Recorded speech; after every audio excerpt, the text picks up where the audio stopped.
Yes, sir. And sir, one more thing. Yes. Sir मैं शायद 1.5 our की class नहीं अटेंड कर पाऊंगा. Okay then. सर मैं अराउंड 45 मिनट्स की कर लूंगा. एक्चुअली मेरे को जाना भी है, कल मेरा एग्जाम भी है, उसी के लिए रिवीजन कर रहा हूँ.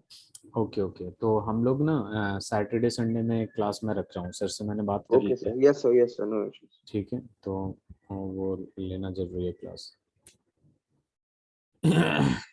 चलिए स्टार्ट करते हैं. Electrochemistry.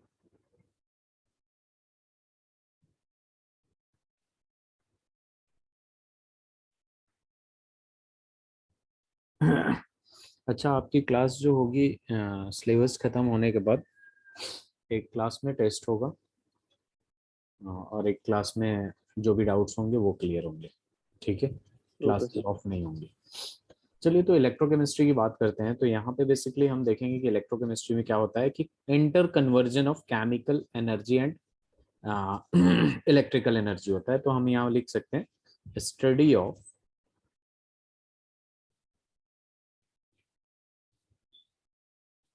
Inter conversion of chemical energy and electrical energy, branch of physical chemistry in which we study the interconversion of electrical energy and chemical energy that comes under electrochemistry. तो सबसे पहले हम बात कर लेते हैं यहाँ पे इलेक्ट्रोकेमिकल सेल की. इलेक्ट्रोकेमिकल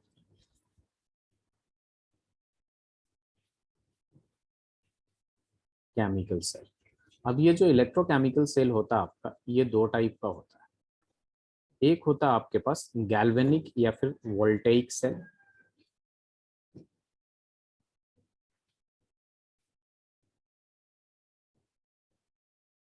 और जो दूसरा होता है वो होता है इलेक्ट्रोलाइटिक सेल. दूसरा क्या होता है? Electrolytic cell. अब इन दोनों का काम क्या होता है उसकी बात कर लेते हैं. तो यहाँ पे बेसिकली जो होता है आपका केमिकल एनर्जी को इलेक्ट्रिकल एनर्जी में कन्वर्ट करता है. Chemical energy into electrical energy. और ये एक स्पॉन्टेनियस रेडॉक्स रिएक्शन होता है.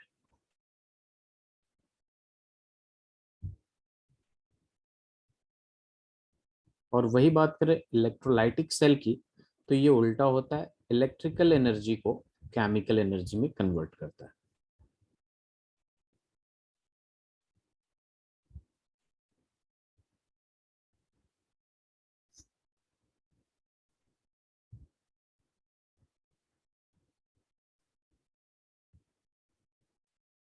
और ये जो होता है नॉन स्पॉन्टेनियस रेडॉक्स रिएक्शन होता है. दोनों ही रेडॉक्स होता है, एक स्पॉन्टेनियस होता है और एक नॉन स्पॉन्टेनियस रेडॉक्स रिएक्शन होता है. तो ये डेफिनेशन हो गया बेसिकली गैल्वेनिक सेल और इलेक्ट्रोलाइटिक सेल की. ठीक है, यस सर. हो गया. 1 minute. Okay, take your time.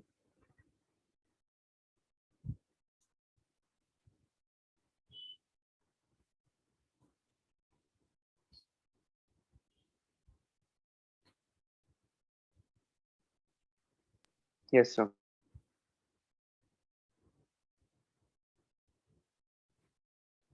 Wait.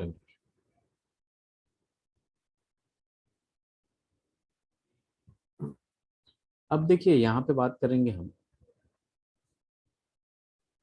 Electrolytic conductance की, जो कि ये वाला पार्ट मैं पहले पढ़ा रहा हूँ, एनसीईआरटी में पहले नहीं दे रखा है.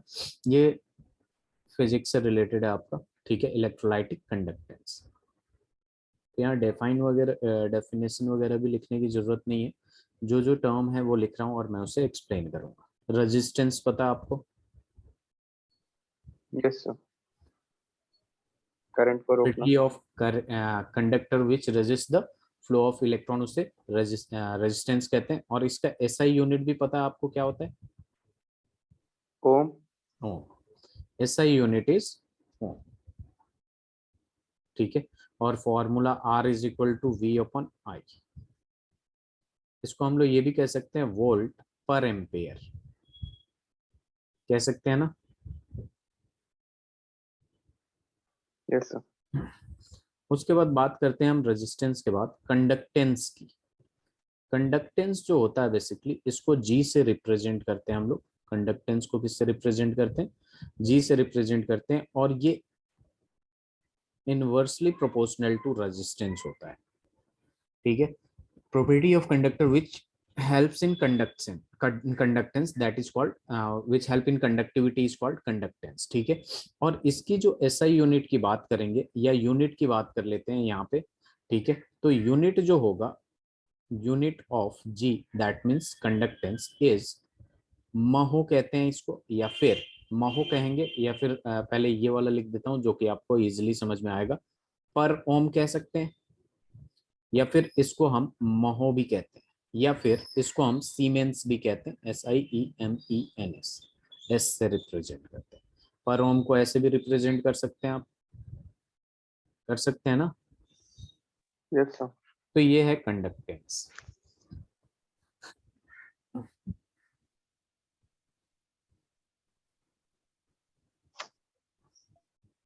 Yes sir. डन। अब यहाँ बात आता है स्पेसिफिक रेजिस्टेंस की, ठीक है। किसकी बात आएगी इसी में? स्पेसिफिक रेजिस्टेंस, जिसका दूसरा नाम जो होता है रेजिस्टिविटी होता है। क्या होता है? रेजिस्टिविटी। और इसको रिप्रेजेंट करते हैं रो से। और ये पता है आपको कि आपने फिजिक्स में डेराइव किया होगा कि R जो होता है वो डायरेक्टली प्रोपोर्शनल टू लेंथ होता है और इनवर्सली प्रोपोर्शनल टू A होता है। और इस प्रोपोर्शनलिटी साइन को हटाने के लिए रो लगाते हैं L/A। ये प्रॉपर्टी ऑफ क्या होता है? कंडक्टर होता है, ठीक है। और रो इज इक्वल टू क्या हो जाएगा? R इंटू A/L होगा कि नहीं? और इसकी यूनिट देखेंगे तो ओम मीटर हो जाएगा, हो जाएगा। Yes sir. और ओम सेंटीमीटर भी ले सकते हैं जैसी आपकी रिक्वायरमेंट हो, ठीक है। इसके बाद बात आ जाता है आपके पास डी, स्पेसिफिक कंडक्टेंस या कंडक्टिविटी।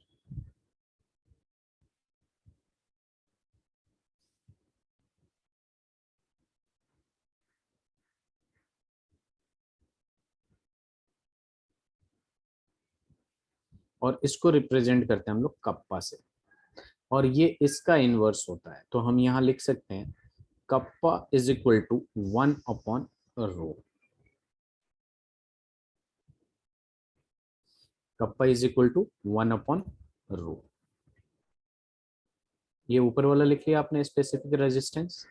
Yes sir. चलिए अब यहाँ पे थोड़ा सा ध्यान दीजिएगा, क्योंकि हमें पता है कि R इज इक्वल टू होता है rho L/A। R is equal to rho L/A।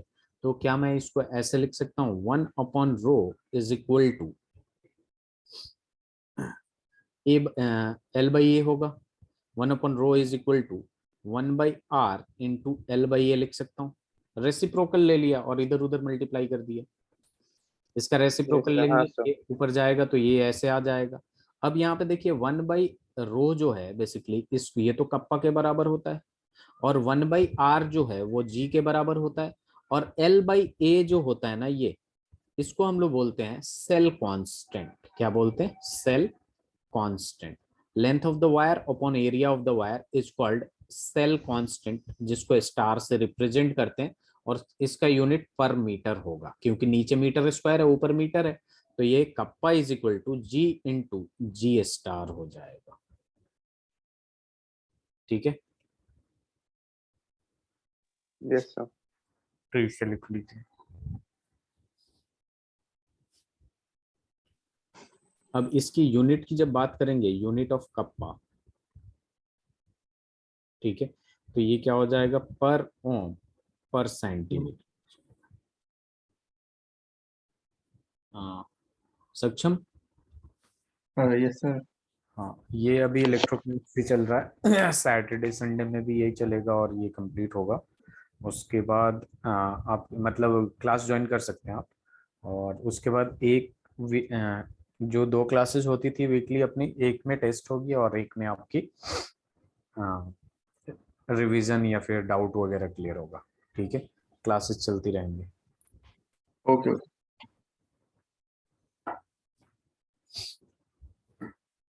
Yes sir done. Done. अब यहाँ पे बात कर लेते हैं हम सेल कांस्टेंट की। तो जो सेल कांस्टेंट है जी स्टार से रिप्रेजेंट करते हैं। जी स्टार इज इक्वल टू, मैंने क्या बताया, L by A.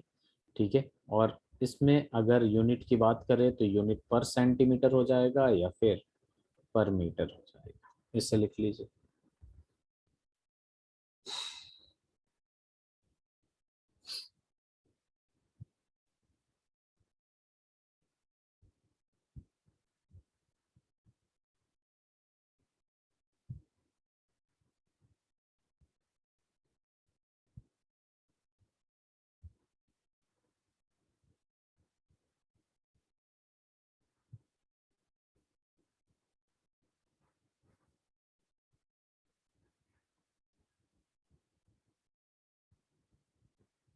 Yes sir done.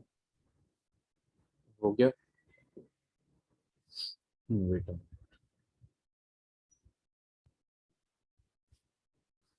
सक्षम, पहले हम लोग ये सैटरडे संडे में आपका पेपर है क्या? नहीं सर अभी नहीं है। अच्छा, तो ये चैप्टर कंप्लीट करने के बाद रिवीजन भी कर लेंगे क्योंकि इनका पेपर है दिव्यम का। ठीक है, ओके ओके। चलिए। इस पे से इसमें कोई डाउट है आपको दिव्यम? No sir. चलिए, अब टॉपिक डालिएगा, मोलर कंडक्टिविटी या फिर molar conductance.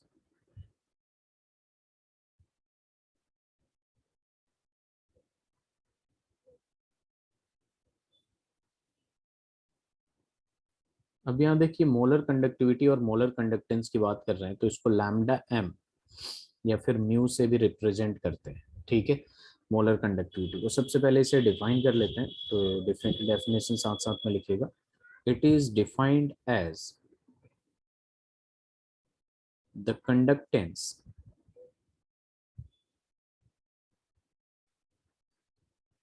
of all the ions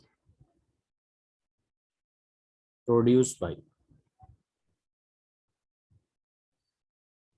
1 mole of electrolyte. Electrolyte आपका 1 मोल होना चाहिए, present in given volume of solution.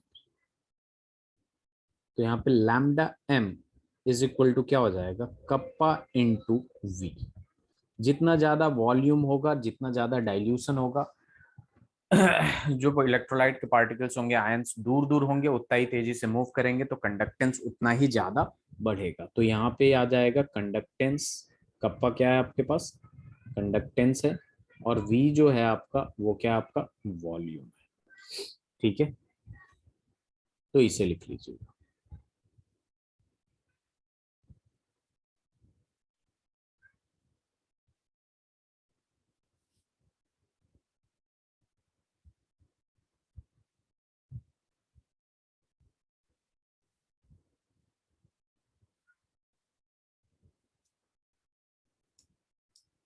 Done sir. अब अपने पास आ जाएगा, इसी को एक मॉडिफाई करके एक और फॉर्मूला लिखेंगे हम लोग। ठीक है, यहाँ देखिए अपने पास क्या है कि V जो है वो वॉल्यूम है। ठीक है, तो यहाँ पे हम लिख सकते हैं V जो है basically volume of solution containing 1 mole of electrolyte. 1 mole electrolyte रखता है। अगर आपका कॉन्सेंट्रेशन है, if concentration of solution let's say M है, M मोल पर लीटर, 1 लीटर में M मोल है। ठीक है, देन आपका जो फॉर्मूला है lambda M is equal to हो जाएगा कप्पा, लीटर की बात किया है तो 1000 से नीचे डिवाइड किया तो वो ऊपर चला गया और ये एक नया फॉर्मूला आ जाएगा आपके पास कि lambda M is equal to kappa into 1000 upon M. तो यहाँ पे इसकी यूनिट जो होगा कप्पा का जो तो पता ही है आपको, पर ओम सेंटीमीटर स्क्वायर पर मोल हो जाएगा। ठीक है, ये इसकी यूनिट हो जाएगी।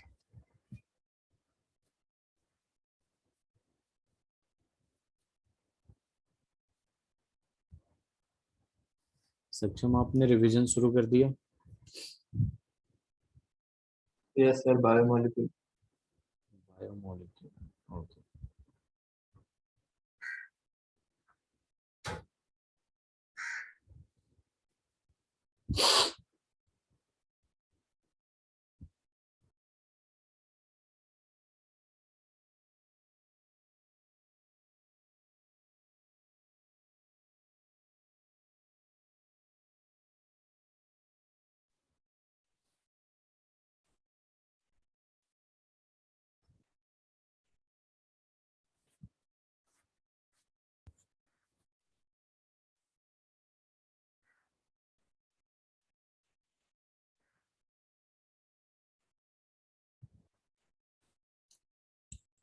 हो गया दिव्यम? Yes sir. चलिए, अब यहाँ बात करेंगे दूसरा, equivalent conductivity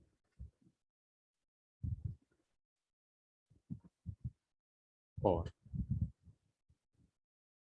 equivalent conductance.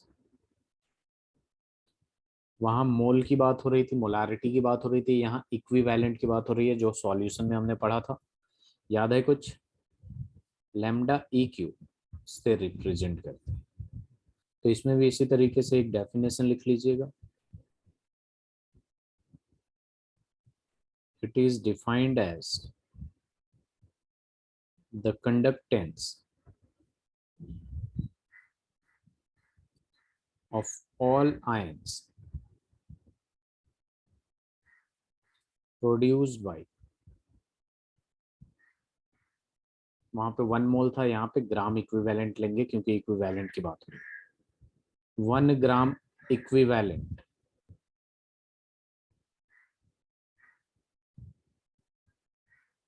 of electrolyte in given volume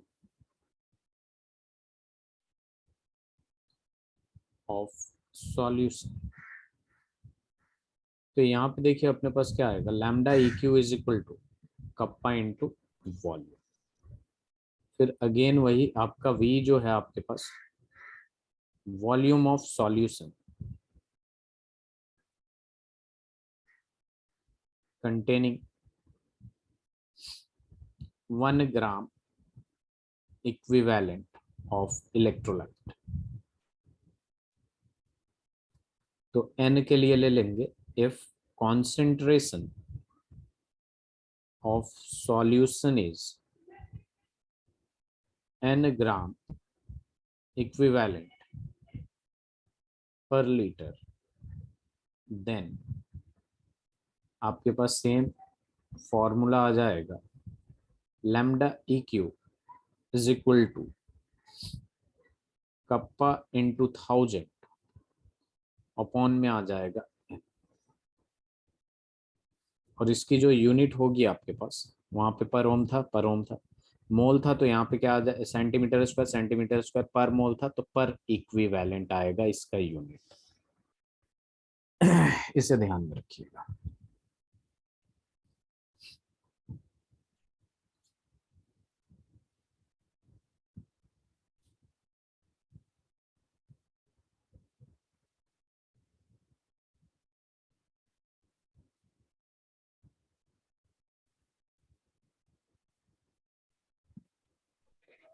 sir ये जो साइन है के इंटू वी के लिए, इसको क्या बोलते हैं? कप्पा, के कप्पा है और वी वॉल्यूम है। नहीं सर, उससे पहले जो एक वो ट्रायंगल सा है ये लैम्डा, सर, ऊपर जो ब्लू कलर में लिखा है।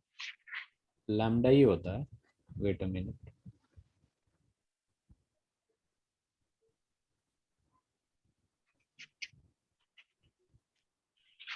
इसकी बात कर रहे हैं? Yes sir, yes sir. हाँ लैम्डा ही होता है, लैम्डा। अच्छा, okay okay okay.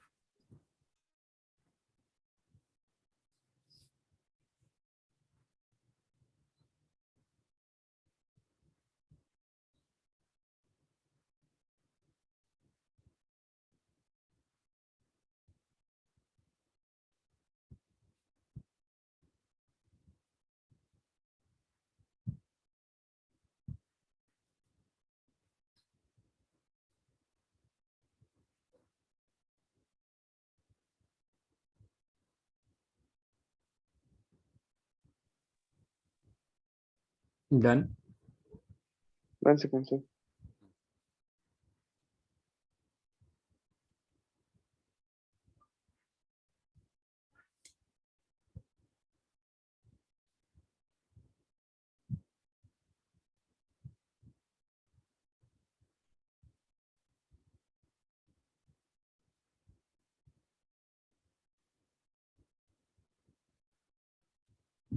Yes sir. Very. चलिए अब कुछ सवाल देता हूँ मैं, उसको सॉल्व करिए।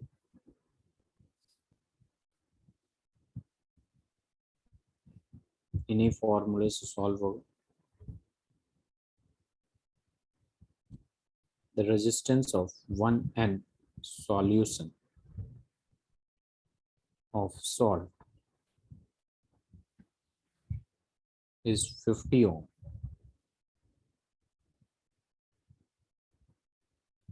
Calculate the equivalent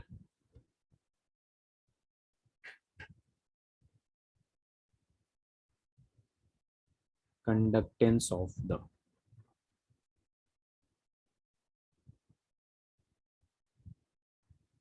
solution if two platinum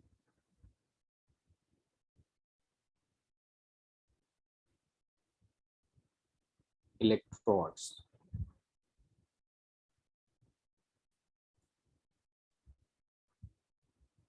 are 2.1 centimeter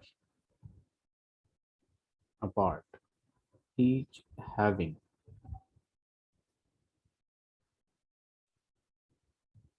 an area of 4.2 centimeters. सवाल काफी आसान है।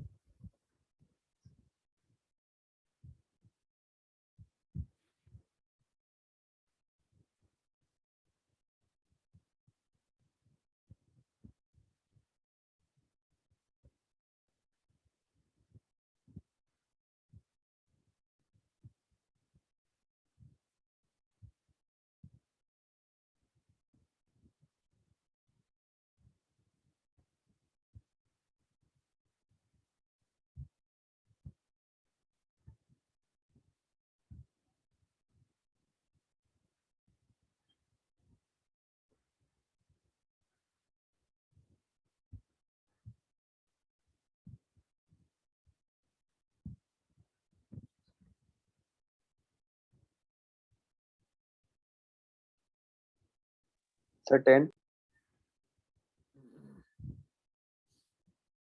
10। Very good. तो इसको सीधे सीधे हम लोग कप्पा निकाल लेंगे, ठीक है।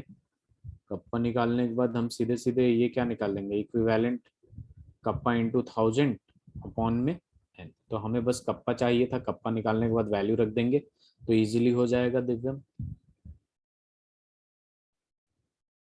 ऐसे ही यस किया ना सर, आपने? यस, हाँ सर, हाँ। सक्षम? Yes sir. Very. Question second,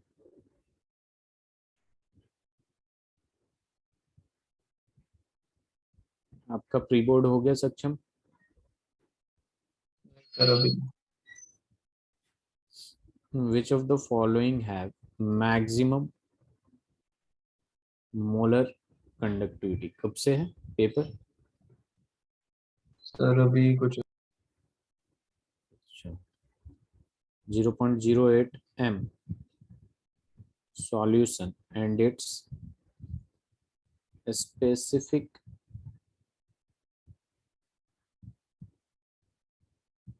conductivity is 2 into 10 raised to the power minus 2 पर ओम पर सेंटीमीटर, और दूसरा जो है आपका 0.1 m solution and it's resistivity is 50 ohm centimetre. इसका बता दीजिए।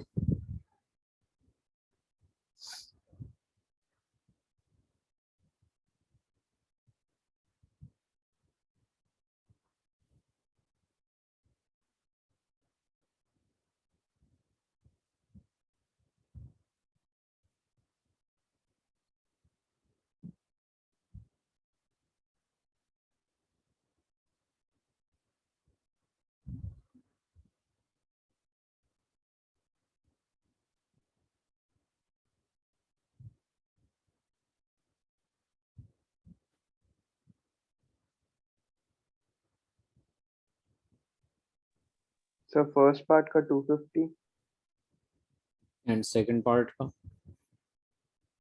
किसका ज्यादा होगा? 6 सेकंड निकाल लो सेकंड पार्ट को सोने।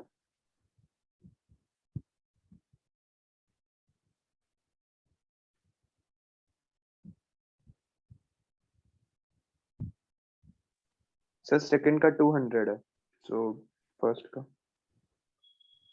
फर्स्ट का ज्यादा हो जाएगा। Very good. तो बहुत आसान है ये, है कि नहीं? अब देखिए यहाँ पे अपने पास बात आता है, यहाँ तक कोई दिक्कत तो नहीं है? No sir. Relation between topic डालिएगा।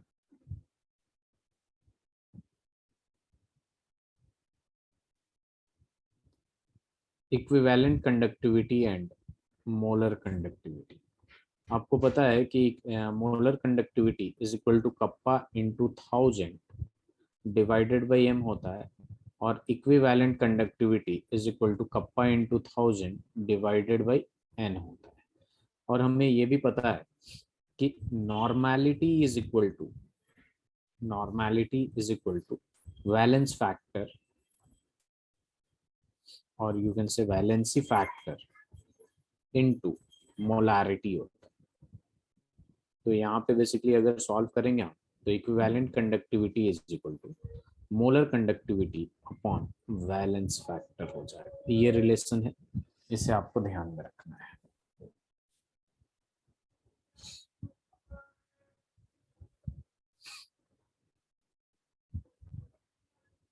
सर हमें रिलेशंस एग्जाम में जनरली पूछे जाते हैं। रिलेशन नहीं, लेकिन उस पर न्यूमेरिकल जो आएगा इसी से सॉल्व होगा, ओके सर। इसलिए relation important.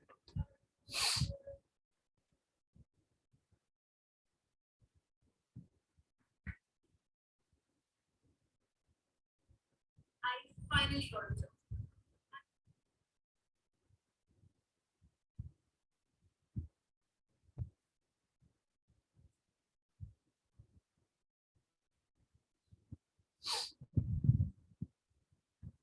Yes sir done. Done. अब देखिए यहाँ पे अपने पास आएगा टॉपिक डालिएगा, variation of molar conductivity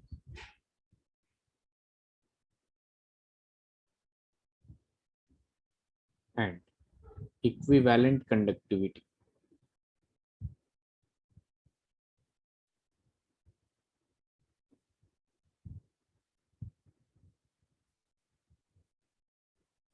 with concentration और डाइल्यूशन। अगर आप उसका कॉन्सेंट्रेशन बढ़ा रहे हैं तो क्या फर्क पड़ता है, या फिर डाइल्यूशन कर रहे हैं, उसमें मोर सॉल्वेंट ऐड कर रहे हैं, तो क्या फर्क पड़ेगा आपका इक्विवेलेंट कंडक्टिविटी और मोलर कंडक्टिविटी पे? तो सबसे पहले हम लोग यहाँ बात करेंगे कंडक्टेंस की, ठीक है? तो यहाँ पे देखिए कंडक्टेंस की जब बात करते हैं हम लोग, तो यहाँ पे देखिए दो टाइप का इलेक्ट्रोलाइट होता है, ठीक है? कंडक्टेंस को हटा के इलेक्ट्रोलाइट, दो टाइप का होता है इलेक्ट्रोलाइट लेते हैं। अब जो इलेक्ट्रोलाइट्स होता है आपका, दो टाइप का होता है, there are two types of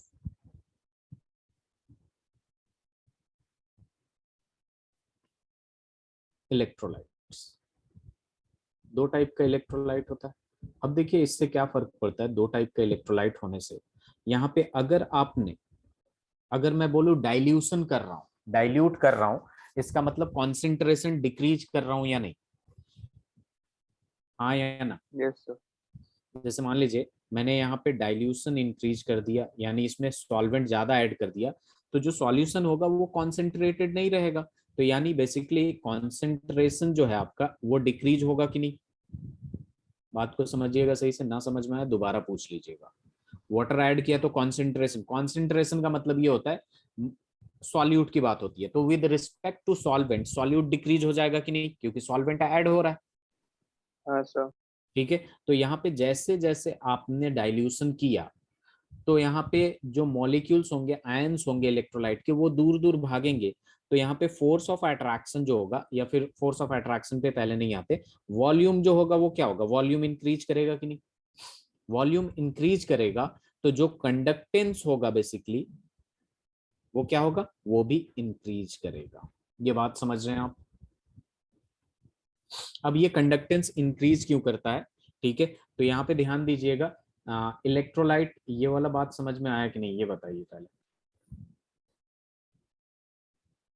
दिव्यम, आपने डाइल्यूशन किया, वॉल्यूम इंक्रीज करेगा, वॉल्यूम इंक्रीज करेगा तो जो आयंस होंगे दूर दूर जाएंगे, दूर दूर जाएंगे तो फोर्स ऑफ अट्रैक्शन डिक्रीज करेगा।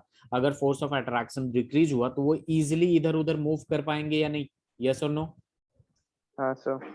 अब यहाँ पे हम इसको डिवाइड कर देते हैं वीक इलेक्ट्रोलाइट में और स्ट्रॉन्ग इलेक्ट्रोलाइट में। हम देखना ये है कि वेरिएशन ज्यादा किस में आएगा, ठीक है। तो यहाँ पे देखिए जैसे आपने डाइल्यूशन इंक्रीज किया, आपका जो कॉन्सेंट्रेशन है बेसिकली वो डिक्रीज हो जाएगा। डाइल्यूशन इंक्रीज किया आपने, दैट मीन्स कि वॉल्यूम इंक्रीज करेगा, और वॉल्यूम इंक्रीज करेगा that means force of attraction जो होगा, फोर्स ऑफ अट्रैक्शन वो डिक्रीज करेगा कि नहीं, बताइए। Yes sir. Yes sir. Force of attraction decrease करेगा तो बेसिकली यहाँ पे जो कंडक्टेंस होता है, ठीक है, कंडक्टेंस वो काफी ज्यादा इंक्रीज कर जाता है। ठीक है। वीक इलेक्ट्रोलाइट में आपको पता है कि जो आयंस ब्रेक डाउन होते हैं, डिसोसिएट होते हैं, जो आयंस में चेंज होते हैं वो काफी कम होता है, अल्फा का वैल्यू जो होता है काफी कम होता है। लेकिन जैसे जैसे आप डाइल्यूशन करेंगे ना तो न्यू आयंस ऐड हो जाएंगे, मतलब ये कि जो अल्फा पहले 5% डिसोसिएट हो रहा था, 4% डिसोसिएट हो रहा है, तो अब मोर देन 4% डिसोसिएट होगा। और जाहिर सी बात है जब मोर देन 4% डिसोसिएट होगा तो न्यू आयंस जनरेट होंगे कि नहीं। और न्यू आयंस जब जनरेट होंगे, आयंस का नंबर बढ़ेगा तो कंडक्टेंस जो होगा वो काफी ज्यादा बढ़ेगा कि नहीं। पहले 4 आयन थे, अब सपोज 6 आयन हो गए, तो कंडक्टेंस बढ़ेगा ना। हाँ सर। हाँ, तो बस इतना ध्यान में रखना है कि वीक इलेक्ट्रोलाइट में डाइल्यूशन की वजह से वॉल्यूम बढ़ता है, और वॉल्यूम के बढ़ने की वजह से फोर्स ऑफ अट्रैक्शन डिक्रीज होता है, जिसके वजह से अल्फा जो होता है, डिग्री ऑफ डिसोसिएशन, ये इंक्रीज हो जाता है। ये क्या है अल्फा, अल्फा जो है आपका डीओडी है, that means degree of dissociation increase हो जाता है, इसका मतलब कंडक्टेंस काफी ज्यादा बढ़ जाता है। ठीक है, इसे लिख लीजिए पहले।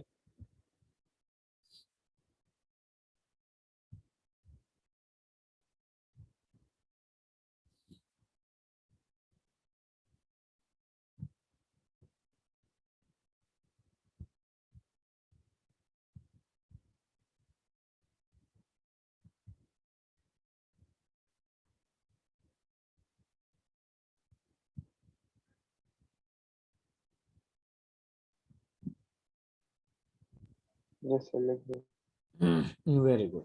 अब देखिए हम लोग क्या करेंगे।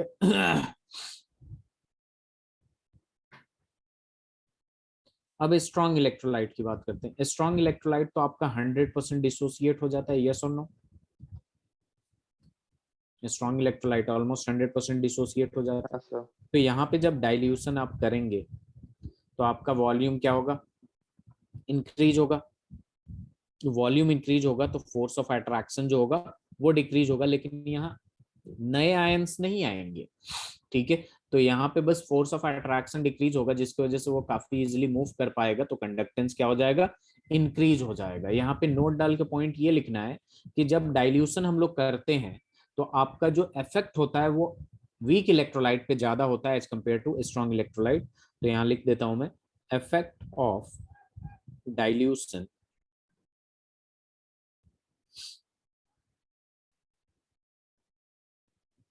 in weak electrolyte, effect of dilution in weak electrolyte is more than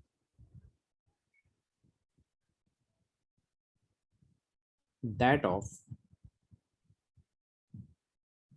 strong electrolyte.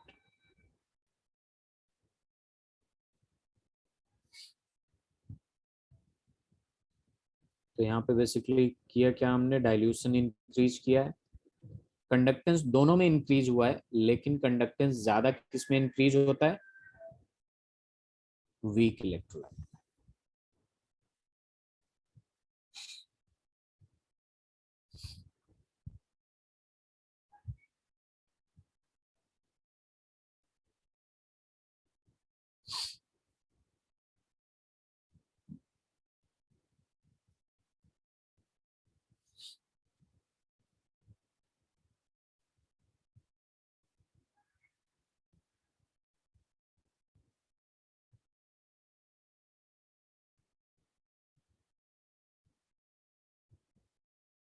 हो जाए तो बता दीजिएगा।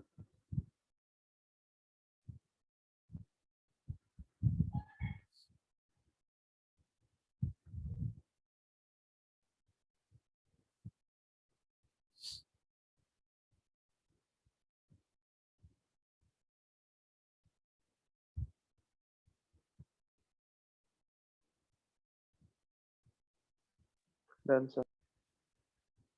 Very good. तो देखिए यहाँ पे अब कंपेयर करेंगे बेसिकली हम लोग, स्लाइड चेंज कर रहा हूँ। एक्सपेरिमेंटली क्या देखा गया, कौन ज्यादा बढ़ता है कौन घटता है, एक्सपेरिमेंटली देखा जाए तो देखिए एक्सपेरिमेंटली अपने पास क्या होता है, कंडक्टिविटी की जब बात करते हैं हम लोग, साथ साथ में आप भी लिखिए कंडक्टिविटी विच मीन्स कप्पा। जो कंडक्टेंस होता है, कंडक्टिविटी क्या होता है, conductance due to all the ions present in 1 ml electrolyte.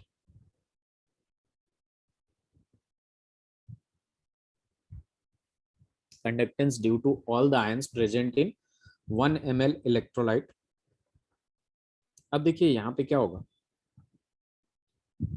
Dilution बढ़ाया आपने तो वॉल्यूम जो होगा वो भी बढ़ेगा, और वॉल्यूम बढ़ेगा तो डेंसिटी जो होगी वो क्या होगी, इंक्रीज होगी या डिक्रीज, सक्षम।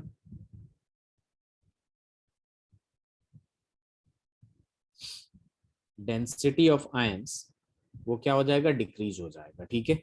तो यहाँ पे कंडक्टेंस जो होगा बेसिकली, सॉरी कंडक्टिविटी जो होगी वो भी डिक्रीज हो जाएगी। कंडक्टिविटी की बात कर रहे हैं हम लोग, कंडक्टिविटी डिक्रीज हो जाएगी, इस बात को ध्यान में रखिएगा, ठीक है।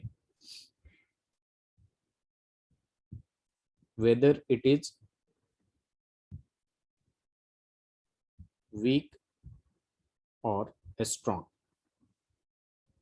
इलेक्ट्रोलाइट, कंडक्टिविटी दोनों में ही क्या होगा, डिक्रीज होगा, क्योंकि कंडक्टिविटी को डिफाइन ही किया गया 1 ml के लिए। तो यहाँ पे डाइल्यूशन करेंगे, वॉल्यूम इंक्रीज करेगा, डेंसिटी डिक्रीज करेगा, तो कंडक्टिविटी क्या हो जाएगा, डिक्रीज हो जाएगा। Is that clear? Yes.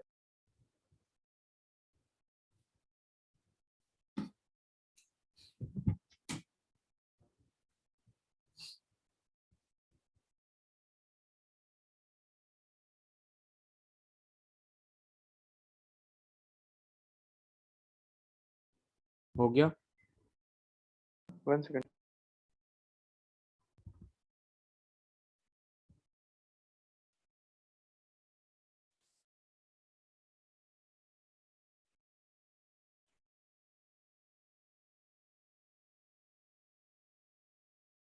Yes sir.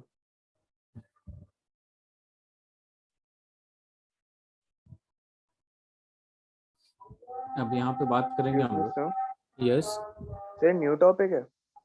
हाँ सर फिर ये कल हो सकता है या अगली क्लास में हो सकता है। हाँ सैटरडे में करेंगे फिर। Okay sir. ठीक है सक्षम,